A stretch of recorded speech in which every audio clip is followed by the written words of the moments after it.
ইতিকাফ প্রত্যেক মসজিদে ইতিকাফের দরকার আছে না নাই? হ্যাঁ, ইতিকাফের দরকার আছে না নাই? আমার বন্ধুগণ, ইতিকাফের শব্দের অর্থ হলো কি? নিজেকে আবদ্ধ করা। নিজেকে আবদ্ধ করা, আবদ্ধটা কি? নিজেকে বন্দি করা। আপনি যখন ইতিকাফ করবেন, ইতিকাফের নিয়ত আসবেন।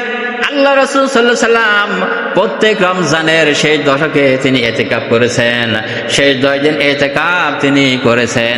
আর ইতিকাফ শব্দের অর্থ হলো আপনাকে আবদ্ধ করা।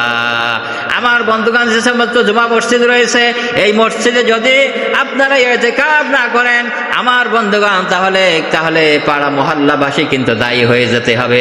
এটা রাসূল করিম সাল্লাল্লাহু আলাইহি সাল্লামের নির্দেশ। কার কথা? দায়ী হয়ে যেতে হবে।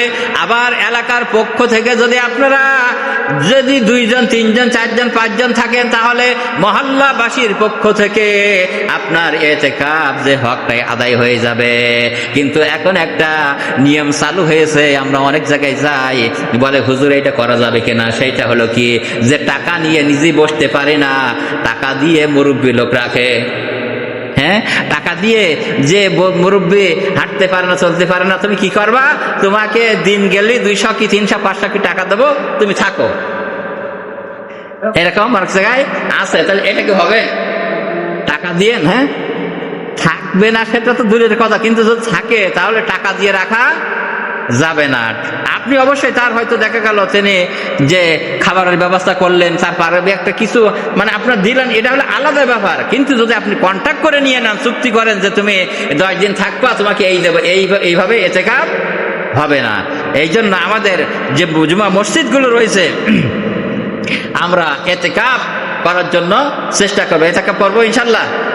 হ্যাঁ, আমরা কি ইতিকাফ ছেড়ে দেব? আমার ভাইরা, আমার বন্ধুগণ, যে ব্যক্তি আল্লাহ রাসূল সাল্লাল্লাহু আলাইহি ওয়াসাল্লাম বলেছেন যে ব্যক্তি ইতিকাফ করবে তার কল্যাণ আছে না নাই? কল্যাণ আছে না? সে টাকার জন্য থাকবে কেন? সে নিজের কল্যাণের জন্য থাকবে। এই কল্যাণ যদি আমি বুঝতাম, তাহলে আপনি আর আমি এটা ছেড়ে দিতাম না। আমার ভাইরা, আমার বন্ধুগণ, প্রথম নম্বর বলা হয়েছে ইতিকাফ, যে আল্লাহ রাব্বুল আলামিন যে ব্যক্তি ইতিকাফে বসবেন তার জন্য 5টা পুরস্কারের ব্যবস্থা করেছেন। কয়টা? 5টা পুরস্কারের ব্যবস্থা করেছেন। 1 নম্বরে আল্লাহ নবী বলেছেন যে ব্যক্তি শেষ দশকে ইতিকাফ করবে, আল্লাহ রাসূল বলেছেন তার থেকে জাহান্নামের আগুন 3 খন্দক পরিমাণ দূরে সরে যাবে। আল্লাহ রাসূল বলেছেন যদি কোনো ব্যক্তি ইতিকাফ করে, ইতিকাফে থাকে, শেষ দশকে 10 দিন ইতিকাফ করে, আল্লাহ রাসূল বলেছেন ওই ব্যক্তির থেকে জাহান্নামের আগুন 3 খন্দক পরিমাণ সরে যাবে। কয় খন্দক? ভালো করে বুঝতে চান, একটু কথা বলেন। কয় খন্দক? 3 খন্দক।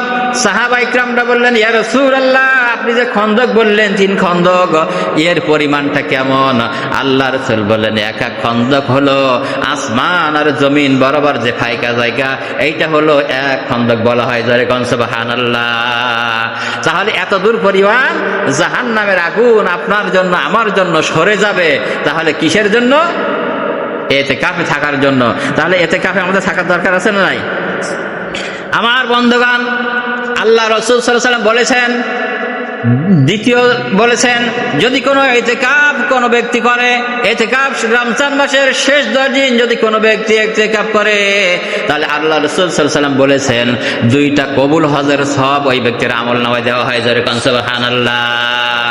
আমার বন্ধুগণের পরে বলা হয়েছে আর 2টা উমরা হজ করলে যে সওয়াব হয়, আমার বন্ধুগণ, আমার ভাইরা, আল্লাহ রাসূল বলেছেন এই সমপরিমাণ সওয়াব ওই বান্দার আমলনামায় দেওয়া হয়। জোরে কোন সুবহানাল্লাহ।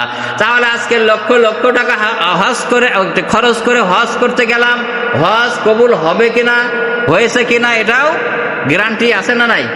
গ্যারান্টি নাই। কিন্তু আপনি যদি ইতিকাফে থাকেন, আল্লাহ রাসূল বলেছেন সঠিক নিয়মে যদি নিয়মটা পালন করে ইতিকাফ করা যায়, আল্লাহ রাসূল বলেছেন 2টা উমরা হজ, 2টা কবুল হজের সব তার আমলনামায় আল্লাহ তাআলা দান করে দিবেন। জোরে কোন সুবহানাল্লাহ। তাহলে আমাদের ইতিকাফে থাকার কে আগ্রহ হচ্ছে না? হবে না? হবে ইনশাআল্লাহ। আমার বন্ধুগণ, যে হাদিসে রাসূল বলল যদি কেউ এলাকার মহল্লার মসজিদে কোনো ব্যক্তি এদিকে না থাকে, এই মহল্লায় এই যত লোক আছে সবাই কিন্তু দায়ী হতে হবে। নাকি দায়ী হতে হবে না? তাহলে কি দায়ী হতে চান? তাহলে মসজিদ করলেন লক্ষ লক্ষ টাকা খরচ করে, এতেকাফ থাকবেন না, মসজিদে খোরাক মুসল্লি এগুলো হবেন না, নামাজ আদায় করবেন না, তো মসজিদ আদায় করে কি কি মসজিদ তৈরি করে নির্মাণ করে লাভটা হবে কি? হ্যাঁ আমার ভাই, আমার বন্ধুগণ, 3 নম্বরে বলা হয়েছে রমজান শেষ দশে যারা ইতিকাফ করবে, আল্লাহ রাসূল বলেছেন তার জন্য লাইলাতুল কদর পাওয়াটা অত্যন্ত সহজ হয়ে যাবে। ঠিক কিনা যারা বলেন? যে যদি মসজিদে ইতিকাফ থাকে, ওই ব্যক্তি একই তো ইতিকাফের নিয়তে থাকলো, এরপরে লাইলাতুল কদর রজনী যদি যেই রজনী হোক না কেন তার থেকে কি বিরত হবে নাকি? হবে না। তাহলে সে অবশ্যই অবশ্যই লাইলাতুল কদর রজনীটা পেয়ে গেল। তাহলে ইতিকাফে আমাদের থাকার দরকার আছে আমার বন্ধুগণ। এরপরে বলা হয়েছে 4 নম্বরে বলা হয়েছে যদি কোনো ব্যক্তি ইতিকাফ করে, ইতিকাফে শেষ রমজানের শেষ দশকের 10 দিন যদি কোনো ব্যক্তি ইতিকাফ করে, আল্লাহ রাসূল সাল্লাল্লাহু আলাইহি ওয়াসাল্লাম বলেছেন এই মহল্লায় যত মানুষ রয়েছে, এই মহল্লায় যত নারী পুরুষ রয়েছে, যারা রোজা রাখবে, যারা ইবাদত করবে, সৎকর্ম করবে, তাদের একটা সওয়াব আছে না নাই? তাদের একটা সওয়াব আছে না? তাহলে মনে করেন আপনাদের মসজিদে 3 জন 4 জন 5 জন ইতিকাফ করলো, ওই মহল্লাবাসী তারা যে সওয়াবের কাজ করেছে তার একটা অংশ তাদের ইতিকাফকারীর আমলনামায় দেওয়া হয়। জোরে কোন সুবহানাল্লাহ। কি করা হয়? এই ইতিকাফকারীর আমলনামায় দেওয়া হয় যে ইতিকাফকারী মানে ইতিকাফ করে তার কত ফজিলত, তার কত মর্যাদা, তার কত ইয়ে। কিন্তু যার আমলনামা থেকে আপনার আমলনামায় দেওয়া হবে তার আমল্লা কি কমে যাবে না কমবে নাকি? কমবে না। আবার অনেক মনে করো আমার আমল্লা সেই যদি ইতিকাফকারী নিয়ে যায় তাহলে আমার তো কমে যাবে। আমার ভাইরা, আমার বন্ধুগণ, না। তাহলে যে ব্যক্তি ইতিকাফ করবে, এই মহল্লায় যত লোক রয়েছে, ওই মহল্লায় যত ইবাদত বন্দেগী করবে, সওয়াবের কাজ করবে, ইতিকাফকারী আমলনামায় আল্লাহ রাব্বুল আলামিন তদরূপ সওয়াবগুলো তার আমলনামায় দিয়ে থাকেন। সুবহানাল্লাহ। যখন বাড়িতে যাচ্ছে, আল্লাহ রাব্বুল আলামিন তার জীবনের যত গুনাহগুলো রয়েছে একবার নিষ্পাপ মাসুম করে তার বাড়ি পাঠিয়ে দিয়ে দেন। সুবহানাল্লাহ। তাহলে ইতিকাফের কত ফজিলত আছে না নাই? ইতিকাফ করার ফজিলত আছে, 15 তো হয়েই গেছে আমার বন্ধুগণ। এরপর রয়েছে সাদাকাতুল ফিতর। আর 2-1 মিনিট একটু সংক্ষেপে বলে দেই। এরপরে রয়েছে আমাদের জন্য সাদাকাতুল ফিতর। এটা কি? নফল, কি সুন্নতে মুআক্কাদা। কি বলেন? সুন্নতে মুআক্কাদা। এটা অবশ্যই আপনাকে সাদাকাতুল ফিতর দিতে হবে। আমার ভাই, আমার বন্ধুগণ, যদি কোনো ব্যক্তি সাদাকাতুল ফিতর কেন দিবেন? এই সাদাকাতুল ফিতর এই জন্য আপনাকে দিতে হবে, আপনি যে রোজা রাখেছেন, যে রোজামের প্রথম থেকে শেষ পর্যন্ত যে রোজাগুলো রাখলেন, এর ভিতরে অনেকে ত্রুটি বিচ্ছুরিত হয়ে যাবে না? যাবে না? কি বলেন? হবে না?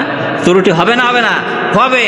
আল্লাহ রাসূল বলেছেন এই রোজাগুলোর ত্রুটি বিচ্যুতিগুলো মাফ করার জন্য এই সাদাকাতুল ফিতর আপনাকে দিতে হবে।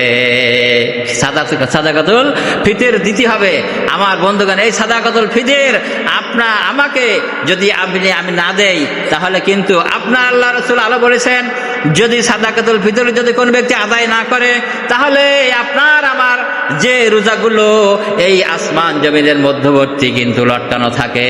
কি থাকে? এই জন্য আমাদের সাদাকাতুল ফিতর গুলো আমাদের আদায় করতে হবে। আর এই সাদাকাতুল ফিতর আপনি দিবেন, আমাদের এখন ইমাম পরিষদ থেকে নির্ধারণ করে দেওয়া হয়েছে, মানে 110 টাকা। কত? 110 টাকা। কিন্তু স্থানের দ্রব্য মূল্য হিসাবে আসে, কিন্তু আমাদের সাতক্ষীরার জন্য দ্রব্য আটার মূল্য হিসাব করলে হয় 100 টাকা। কত হয়? কিন্তু এটা হলো রিক্সের ব্যাপার হয়ে যায়। এই জন্য আপনি কি রিক্সে যাবেন না আপনার এইটা ছন্দ কাটাবেন? ছন্দটা কাটানোর জন্য 110 টাকা দিতে হবে প্রত্যেকে। কিন্তু আল্লাহ রাসূল সাল্লাল্লাহু আলাইহি ওয়াসাল্লাম দিতেন মানে খাদ্যের মাধ্যমে। কিন্তু এখন অনেকের দেখা যায় যে খাদ্য যদি নেওয়া হয় তাহলে একজন সাদাকাতুল ফিতর নেবে, দেখা যায় মন চাউল হয়ে যায়, কম হয়ে যায়, ও ব্যক্তি তখন আবার বিক্রি করতে গেলে তখন তার লস হয়ে যায় না?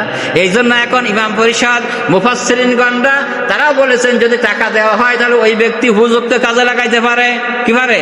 উপযুক্ত কাজে লাগাইতে পারে আমার বন্ধুগণ। এই জন্য আমরা, আর অনেক রয়েছে মনে করেন যে 3-4টে জিনিস দ্বারা 5টা জিনিস দ্বারা আমরা সাদাকাতুল ফিতর আদায় করতে হয়।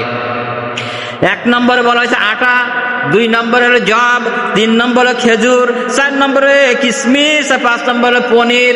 কিন্তু এখানে আমাদের অনেকের দ্বারা পনির কিশমিশ দ্বারা আপনার দেওয়া সম্ভব না, কিন্তু আটার চাইতে 110 টাকা চাইতে বেশি দেওয়া এটা অনেকের পক্ষে সাধ্য আছে না নাই?